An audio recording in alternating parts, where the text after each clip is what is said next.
Going in depth tonight, cancer deaths are dropping, but research is still needed. 7 years ago, the White House launched the Cancer Moonshot Initiative. It's an effort to accelerate progress in research and prevention. President Biden wants to see the cancer death rate reduced by another 50% in the next 25 years. Well, Fox County's Arthur Mondale reports on the Cancer Moonshot Initiative and how a cancer center in our region is leading the research. Let's end cancer as we know it. Cure some cancers once and for all. During his State of the Union address, the president was firm. He wants the nation to accelerate progress in cancer research. Turn more cancers from death sentences to treatable diseases. Provide more support for patients and their families. It's personal to so many of us in this audience. A pledge taken to heart by cancer survivor Julia Lyons. We have to put an emphasis on this.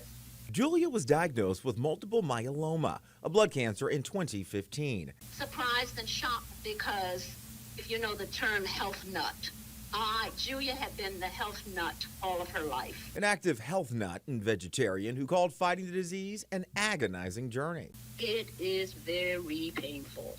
Pain because your blood runs throughout your body.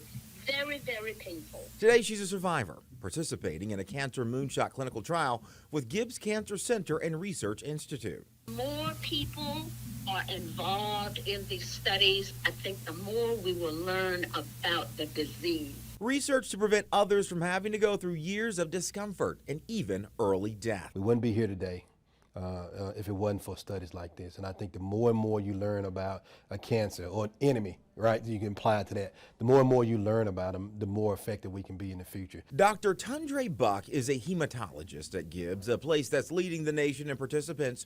Roughly 3 dozen patients are part of the Moonshot Clinical Biobank. How does cancer behave? Why does it behave different? Why do I got 2 patients with the same cancer? One of them progresses, one of them don't. Dr. Buck says that's just one part of cancer research. He says more representation and clinical treatment trials is another. When you talk about things like clinical trial, we have to get minorities on clinical trials so we can get real data. Pointing to data on cancer disparities for populations like African Americans. For example, a group that's having worse outcomes and more premature deaths. So what does lack of representation exactly do to the data? Right. So to me, lack of representation skews the data. And it's exactly what you said. You want data that's representative of the population that you're in. Hence, when you talk about studies that come from the NCI, that's the reason they open them at all these different sites. Buck says in addition to more diversity in clinical trials, he'd also like to see more overall participation. There's cancers across the boards: colon cancer, myeloma, prostate cancer. For the lives we can save and the lives we've lost, let this be a truly American moment. Adding a diverse population of lives depends on it. It's a complicated question. This is not a straight line question. This is patients, this is physicians, this is all the above. Arthur Mondale, Fox Carolina News. Now, if you're interested in being a participant in a Gibbs Cancer Center clinical trial, you can find that information on our website, foxcarolina.com.